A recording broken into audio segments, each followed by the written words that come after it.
The departure of Oliver Oakes as team principal of Alpine F1. We got more on the story that we had to report on last week. Another high-profile addition to Team USA as Aaron Judge's squad takes shape for the 2026 World Baseball Classic. And a title race in the Netherlands for the ages going down to the wire in some Wednesday matches this week. All this and more on this week's edition of the International Sports Report.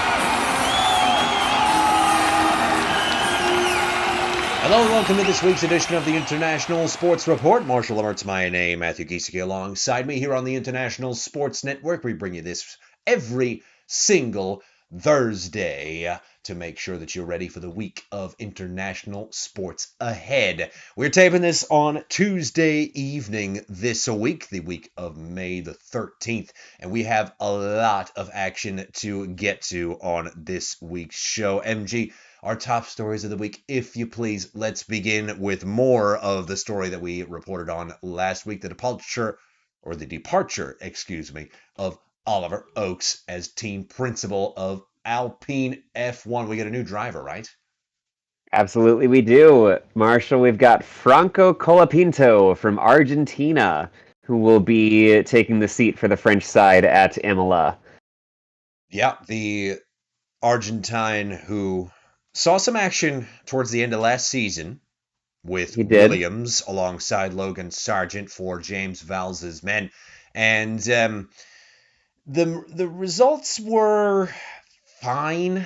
He definitely proved he could stick around. That's more than you can say for some drivers at Williams and, a lot of drivers in the current landscape of Formula One. But Colapinto getting his shot for what is mostly a full season, about probably 80-90% of a full season, taking the place of Jack Doohan, but still a little Yeah. bit of upheaval at the top for Alpine as Flavio will begin his, let's see, what is this, his third reign in the Alpine Renault history. Yep. It's, if you want really the 411, I don't normally do this, but Drive to Survive does actually give you a fairly accurate picture of what Flavio Briatore is like. And yeah, Christian Horner says he's a character, and I quite agree with him. Yep. So we'll see what the paddock looks like for Alpine at Imola this upcoming Sunday. But another high-profile addition to Team USA with Mark DeRosa as coach and Aaron Judge as captain. This one on the mound. Who is it? We got Paul Skeens. Mm, mm. I'm very, very excited A about this very one. good arm to be adding. Yeah, because I mean, if we look back to the 2023 tournament, this is a Team USA team that was on the old side when it came to pitching. We had some really good hitters in that lineup with Trout and the others, but now this is an even better hitting team than there was before. Trout was there, Betts was there, Turner was there.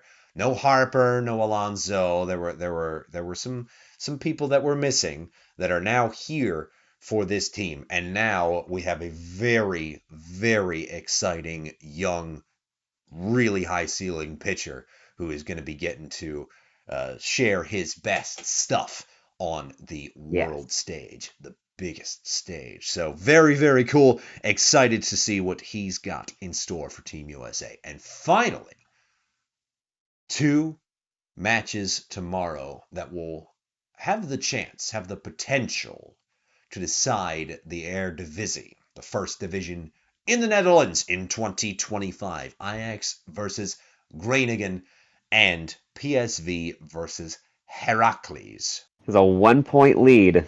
It's tight. The collapse is Very. continuing for the Amsterdam side. They'll have the tougher task of the two. Heracles at the bottom of the table for PSV. They win and they keep putting pressure. They win and Ajax lose and they will take the lead. They will have come all the way back from close to 10 points down at the end of March to retain their title. Obviously, there's still one more matchup left after this coming up on Yes. Sunday, and we'll talk about that here as we get into our scores and standings.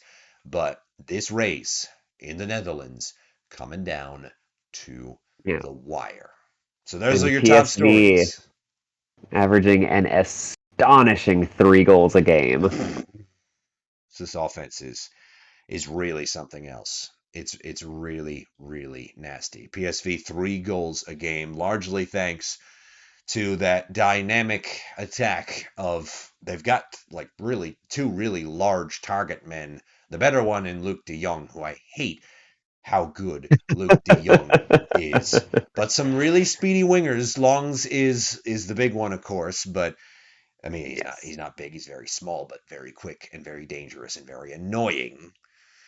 But honestly, I mean, I think they really shine in their midfield, PSV. Joey Veerman is a beast of a man, an animalistic, fiery, powerful box-to-box midfielder that how long he's really going to be staying in the Eredivisie at this point is anyone's guess. I mean, I think there's a number of the big clubs in the world that could scoop him up.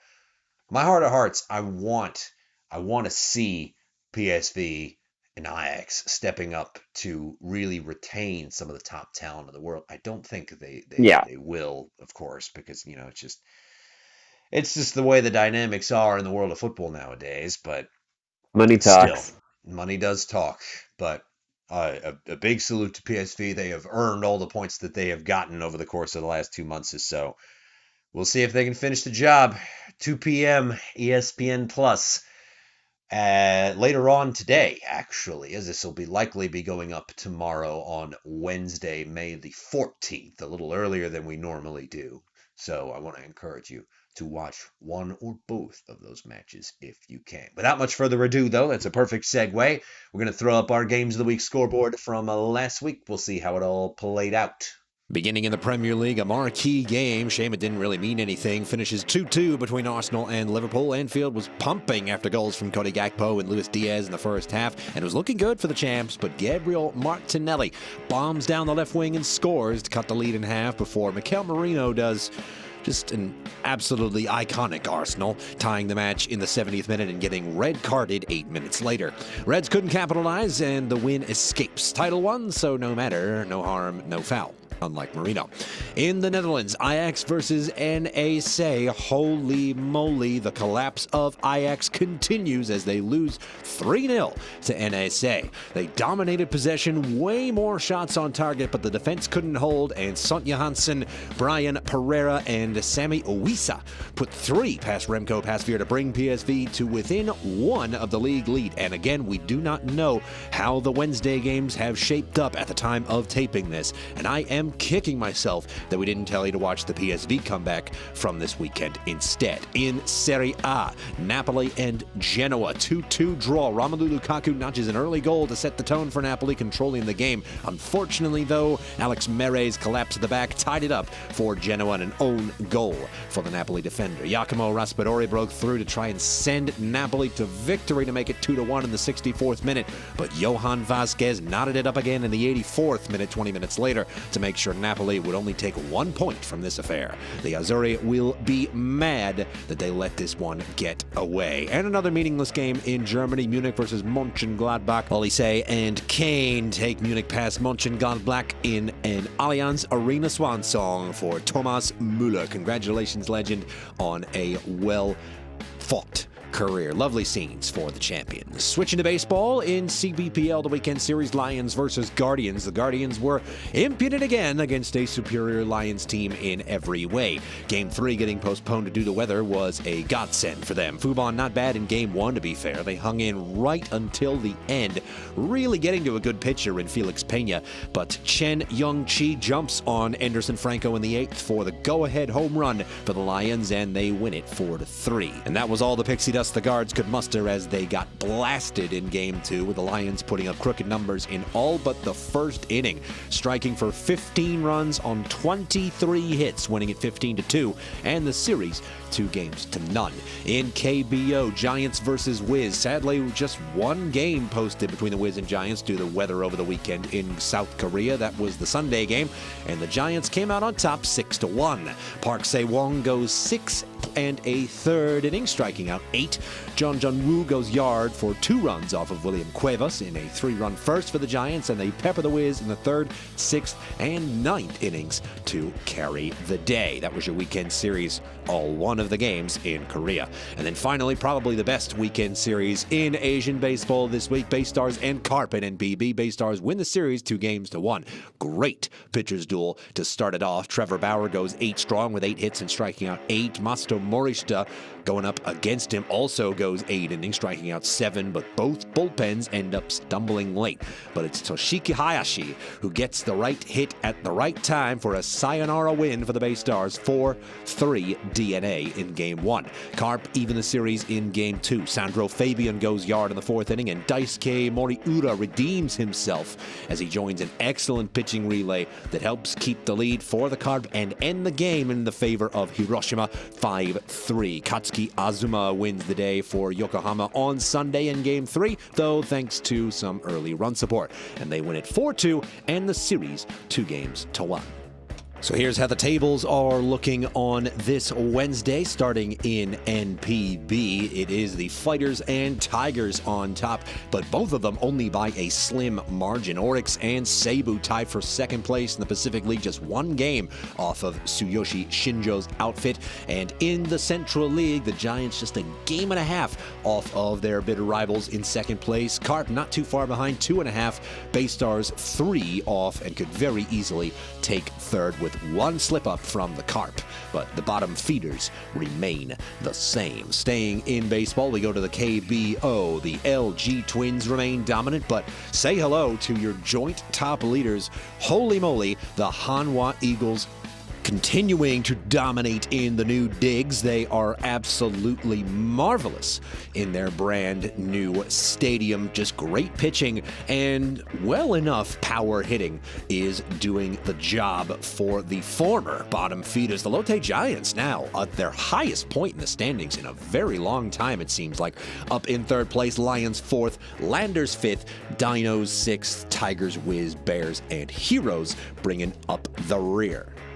Finishing up the baseball tables in Taiwan, it is the Uni Lions up front in the CBPL, followed closely behind by the Weichuan Dragons. Just 1 more loss because they've played 1 more game than the Lions. China Chess Brothers not far behind in 3rd place. The TSG Hawks, though, slowly but surely finding some form. It could be a very good battle between them and the brothers as the year rolls on. Moving to football, we will be skipping the Bundesliga and Premier League tables as those title races have already been wrapped up. So that is why you are looking at the Dutch table right now as it stands.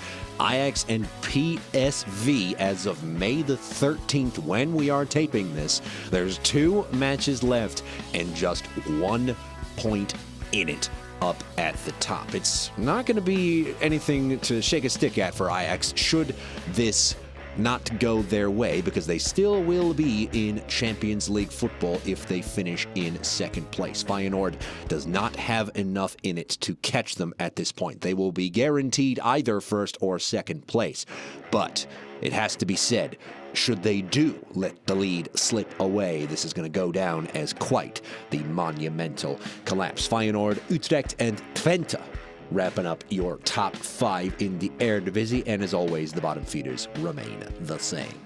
Now, the only other football table at play at the moment, other than the Dutch one, is the Italian one, and this is what it's looking like in Serie A as of this Tuesday when we are taping this. Napoli in front, 1 point ahead of Inter Milan.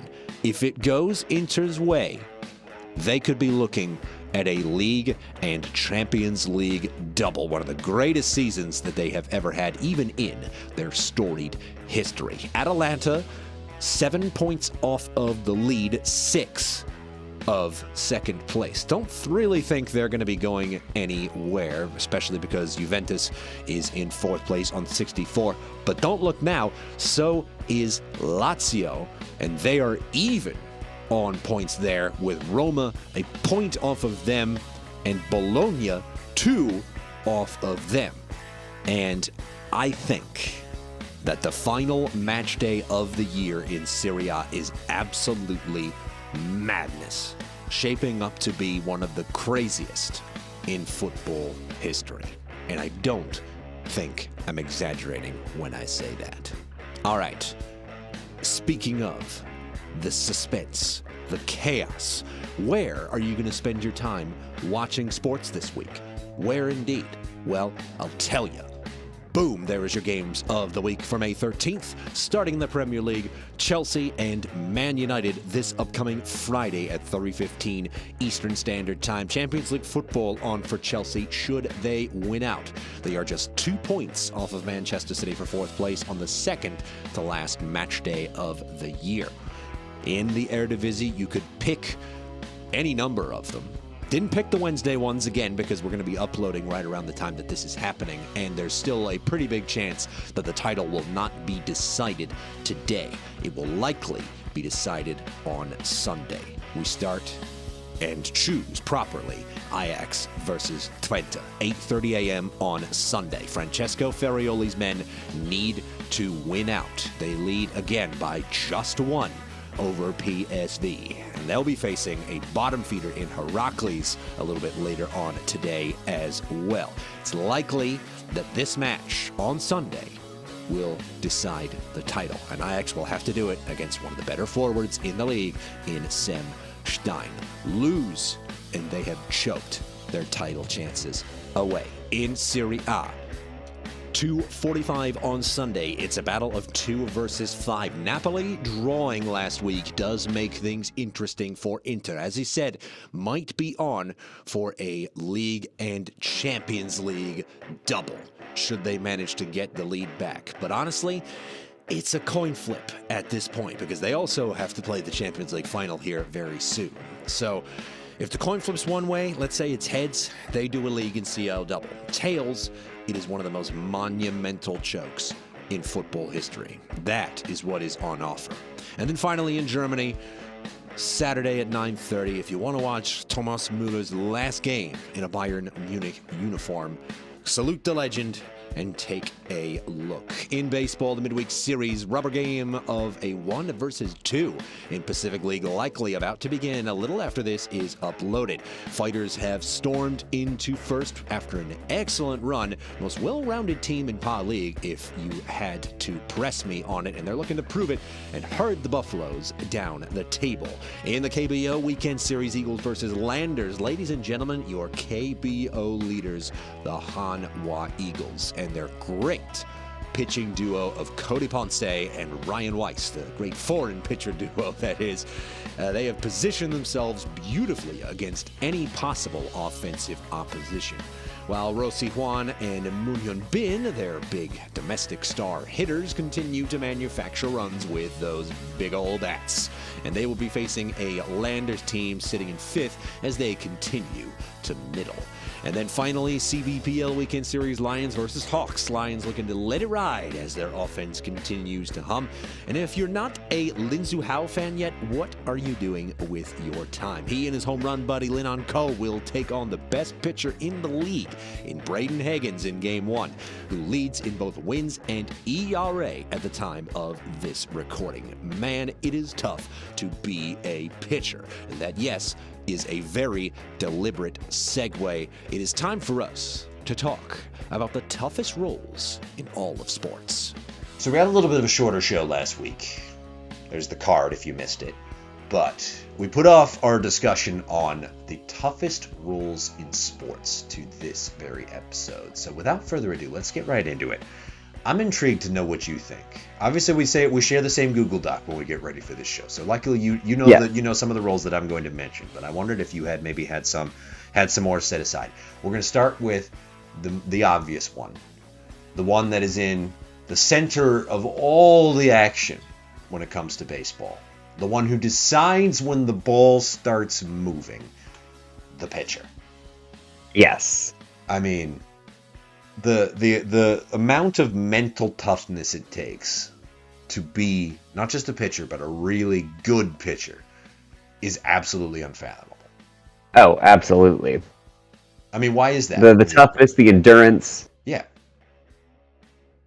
It's I don't recall who it was, but there was someone in the earlier days of baseball who said you could call the game pitching with how important the pitcher is for it. I like that quote. My gut says Rube Waddell, but Rube Waddell's a little too insane to say something as coherent and wise as that. But yeah, no, I think it really is. I mean, you have to have every single move that you make scrutinized by every fan, every player, every coach, every camera, everything depends on your movements. And I mean, that is immense pressure to be lopped onto someone. Defensively, it is possible to have a game where only the pitcher and catcher ever touch the ball in a meaningful fashion. Yeah.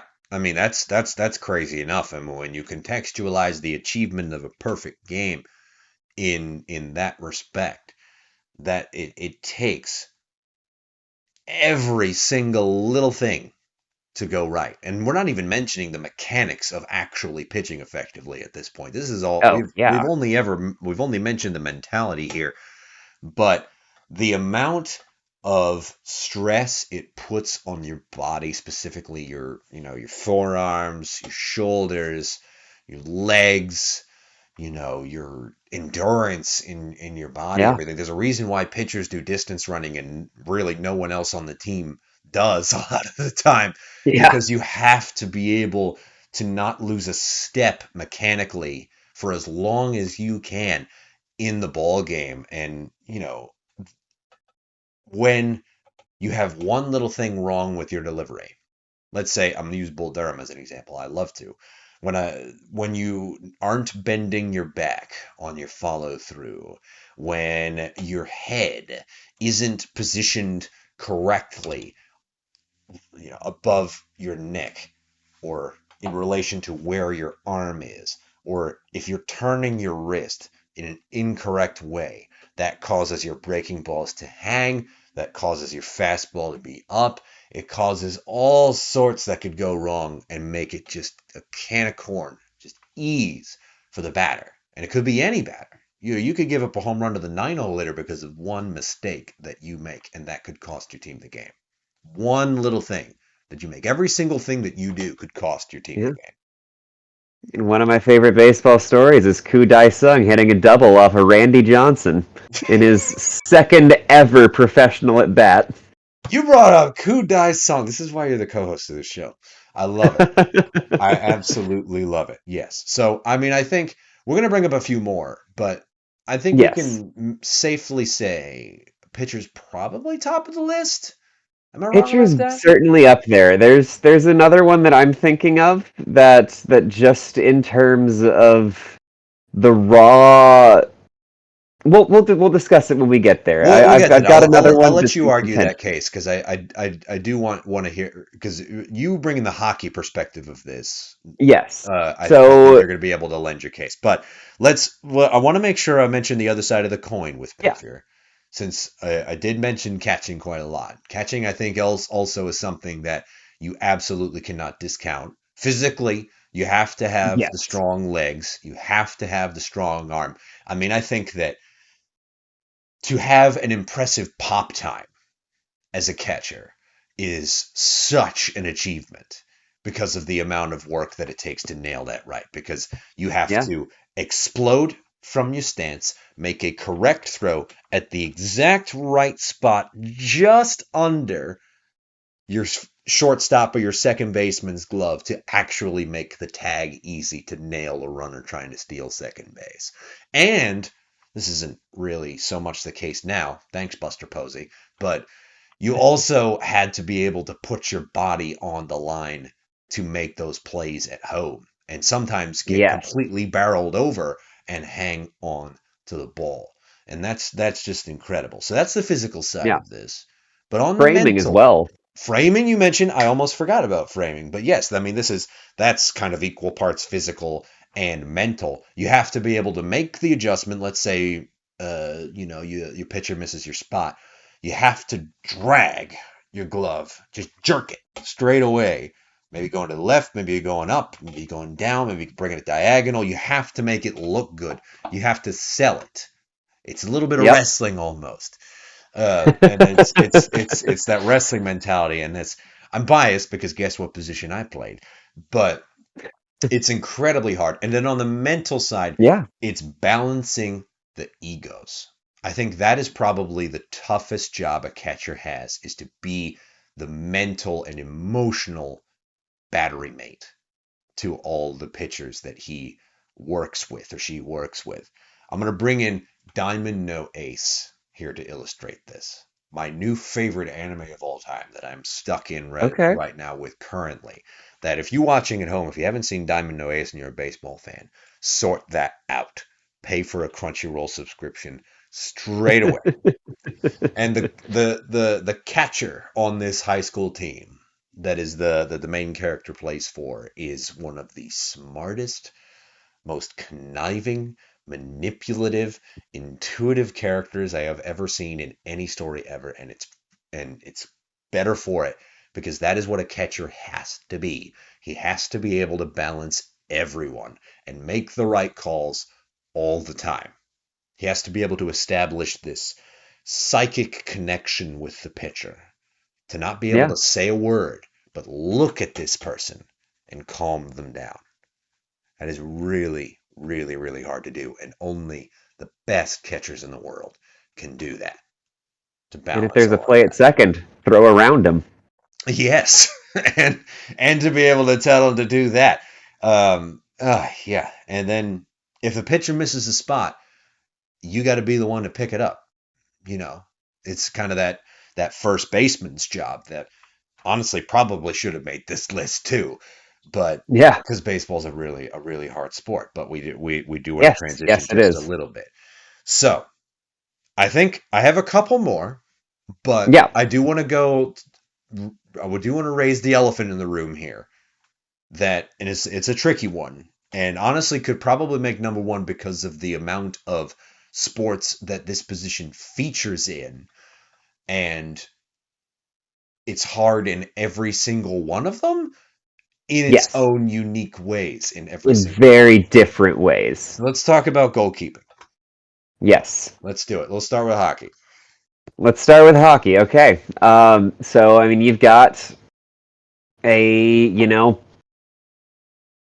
puck of rubber that thick, Yep. rock hard. They freeze them before they hit the ice, coming at you at 130 miles an hour, and I you've actually got didn't know that they froze them. Holy cow. yeah, they are rock solid. They're coming at you like a rocket, That is and you have to madness. have, for one, the framing of the body, making yourself as large as possible in front of that net while not being too far away from it. Um, like maintaining that posture, maintaining that stance, the quickness of moving positions and always keeping your frame against the puck carrier, and just the raw reaction time. Yeah, it's really something. It's in hockey, it's catching meets offensive line work in American football. And Yes. it's wild to me. I mean, the pat. I'm gonna let's use a virtuoso. We'll do a quick digression here and say I'm not sure what your answer to this is. For my money, the greatest of all time is Patrick Waugh. Patrick Waugh is a very good answer. And yeah, this is a man who was able to achieve unbelievable physicality with all of that crap on, and just that absolutely minuscule space with which to work. He made himself big, better than anybody Yeah. else alive. I mean, there are other names you could throw out. You could throw out Brodeur, you could throw out Perrot, you Eddie could throw out all these Balfour. guys. Balfour is another one that yeah. I mean, in the modern era, Marc-Andre Fleury Flurry, I was hoping you would say, had a yeah. incredible career.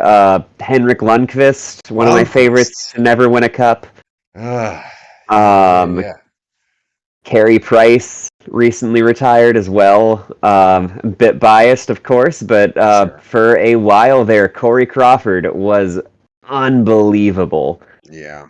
And the body positioning you'll see these netminders get into, and the agility, the quickness, and the how limber you have to Yeah. be a good goaltender. Yeah. I mean, I've It's seen, nuts. and then you'll see them make saves with the button of their stick, Yeah, that's like wild. And putting this little knob. deliberately using the button of the stick to save. You would think that Yes, that's accidental, but it's really not. And that's phenomenal to me. I'll shout out lacrosse goalies as well, because they do this except running, except yes, having to run around as well. And also very impressive. yeah, quite impressive. Not as much as hockey, but still very very impressive. And that leads us into the football side of it, Yes. where Now, you yes football's you a bit of a different beast it for is. as far as your keepers are concerned. Yes.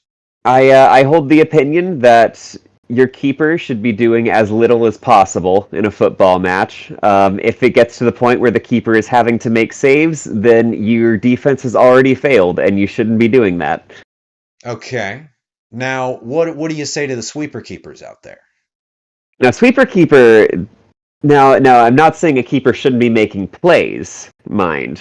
Fair. Okay. Um, but if you're at the point where your keeper needs to be making these spectacular saves, which they do make some incredible. And I am in no way discounting the position, No, I know. but it should not be what you're relying on to defend your net. Can a good goalkeeper completely save a bad defense?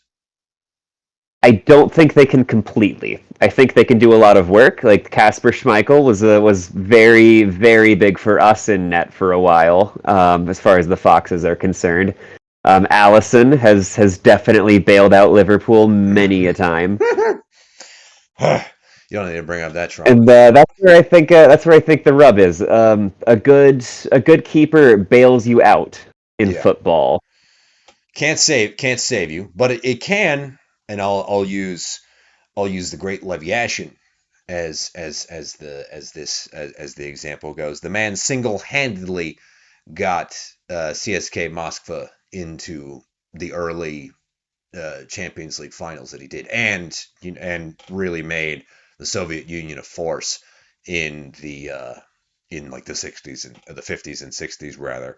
Just single-handedly, the man was an was unbelievable. He was all over the place. I mean, they call him the father of goal, like the modern goalkeeping for a reason. Yes, I mean, he would, you do need to control the defense, and I mean, if you're really that good, you can really even dictate the flow of the game.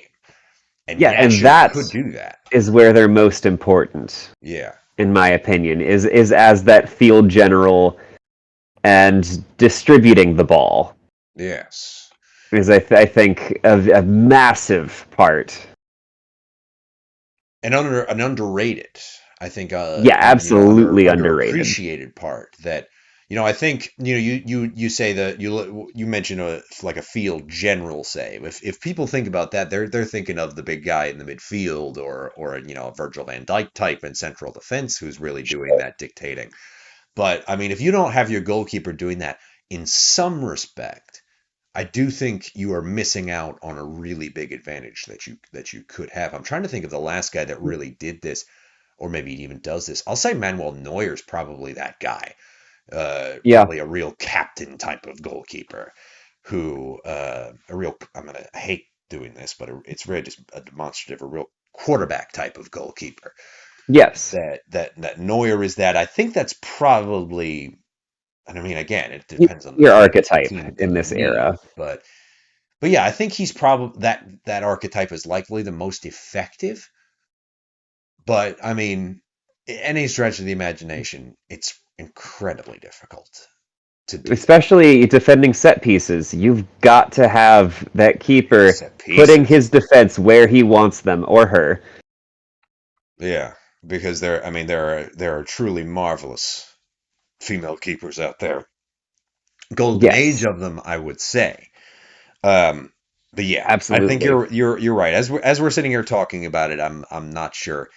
I don't know. I think that the there's a really interesting debate, proper like forensic style debate that could happen, which is harder, being a pitcher or being a goalie.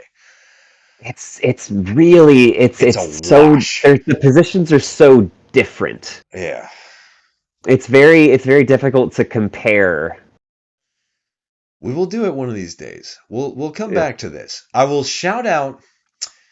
to shout out being a kicker and being a quarterback in American football as well. Yes. Real quick.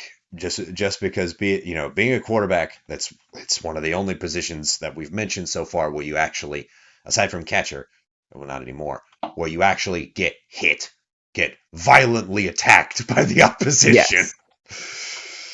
But the kicker, I mean, you know, that's it's I don't know constant if PKs all the time. yeah. I don't know if anyone in sports has as much sitting on single moments of their career like kickers do in American football.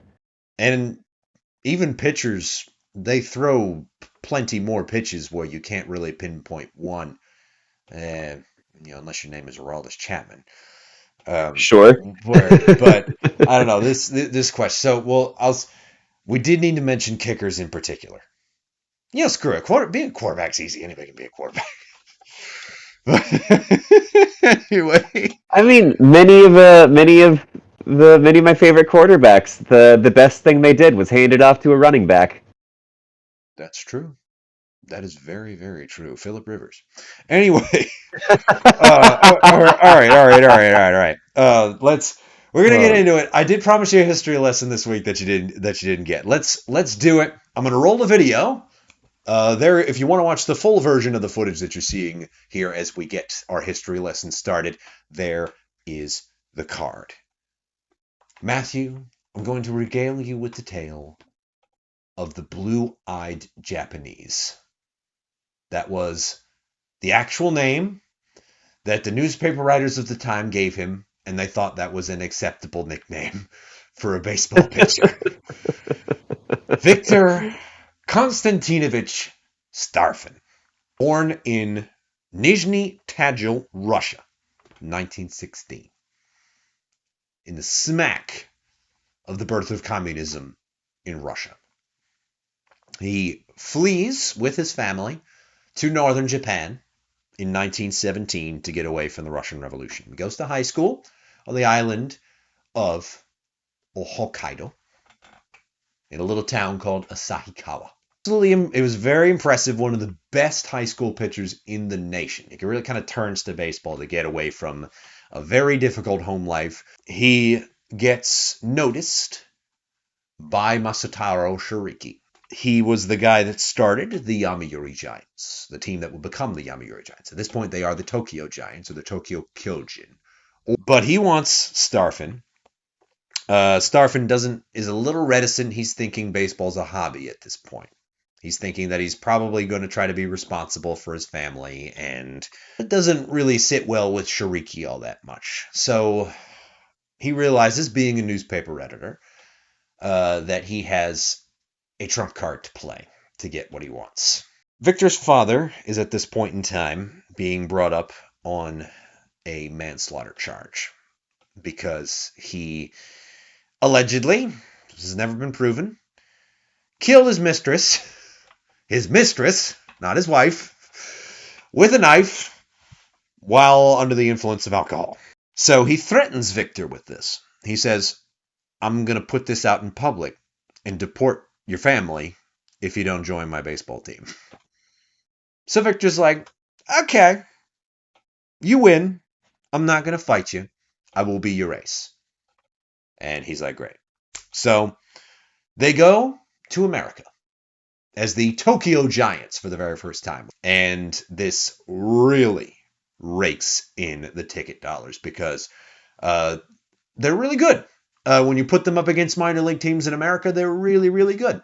They smack the crap out of the San Francisco Seals, featuring some dude named Joe DiMaggio. I don't know if you ever heard of him. He never really went anywhere. DiMaggio does bat against Starfin, so take of that what you will.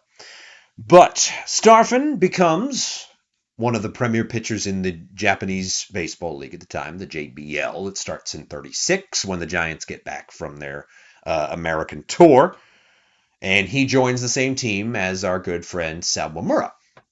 And it's quite the 1-2 punch, let me tell you. I mean, there's a reason why the Giants won as many titles as they did to start baseball in Japan. But, as we talked about last time, AJ gets drafted, which leaves Victor as the ace of the team. And he is absolutely dominant until the year 1940, when the fascists complete their takeover.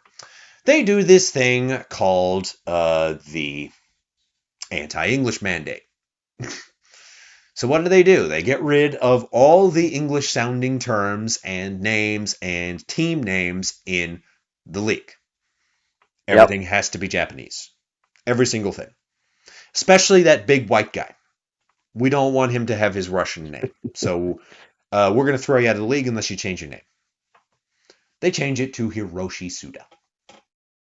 Just a nice Japanese name. It's a really weird-looking Hiroshi Suda, but he's Hiroshi Suda for a year or two. So that is a weird and really annoying thing that happens, but he's undeterred and continues to dominate for the next few years of the war. But eventually, the rumors start to pile up. People think he's a Red Army spy. People think it kind of sucks to have a white guy in our league when we're fighting all the white guys. So let's throw him in a concentration camp. And that's what they did. In 1944, he's removed of his post and sent to a concentration camp outside of Tokyo, where he picks up a drinking problem that unfortunately never really goes away. He does come back to baseball in 1945 when the war is over. He becomes a sort of liaison to General Douglas MacArthur when the Allies occupy Japan, and he's a big reason why baseball gets restarted so quickly, because he he realizes that this is a thing that the Japanese people really value a great deal, and it can get their morale back up very, very quickly. And also, he's a guy who speaks English. So all this is happening in 1945. He comes back, does not return to the Giants because the Giants don't want him back. Really? Really? So he goes to, he bounces back on all sorts of different teams. Is still awesome because pitching talent, generally speaking, doesn't really leave you if you're that good. No. And Victor was. He stays in baseball for the next 9 years or so.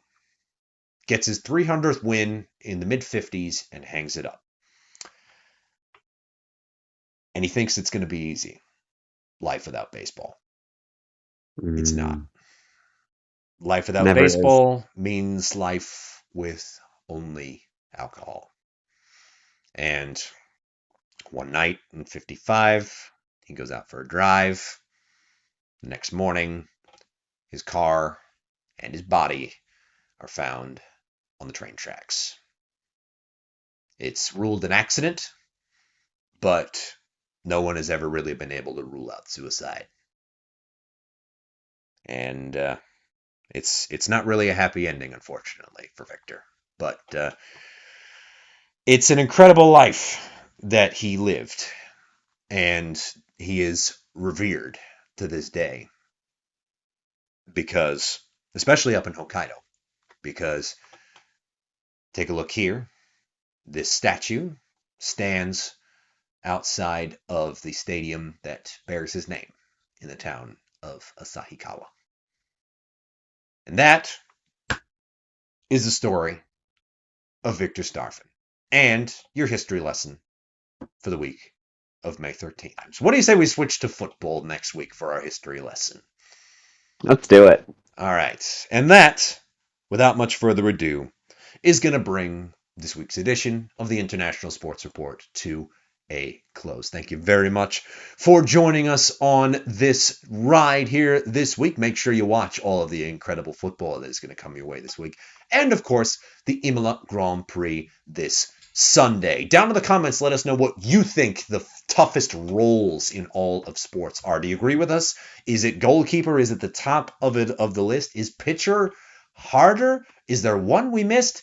Let us know down in the comments down below. Keep it tuned for all of the great content that we have coming your way here on the International Sports Network. Please do like and share this video, though, if you enjoyed it and you know somebody who would enjoy it right along with you.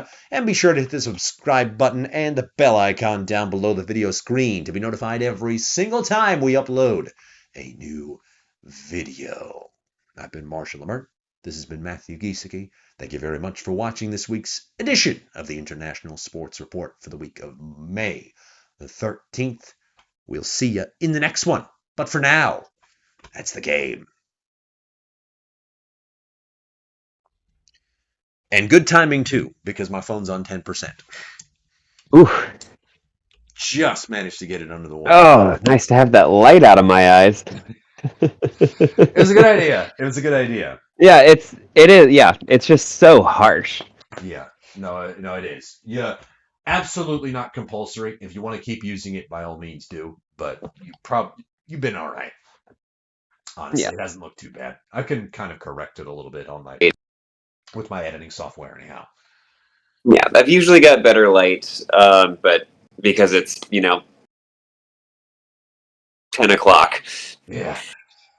Late it is. Late it is. All right, I'm gonna go check on the wife. You should probably do the same. May need you to console me tomorrow. Things could go very, very wrong. Okay. ESPN Plus. You got that? Yeah. Okay. All right. Yeah. You let me know which game you watch. Will do. I think both of them will be pretty good. But all right, you're a boss and a legend, but you knew that. Appreciate you. Take care. Love See you. you in a bit, matey. Love you too.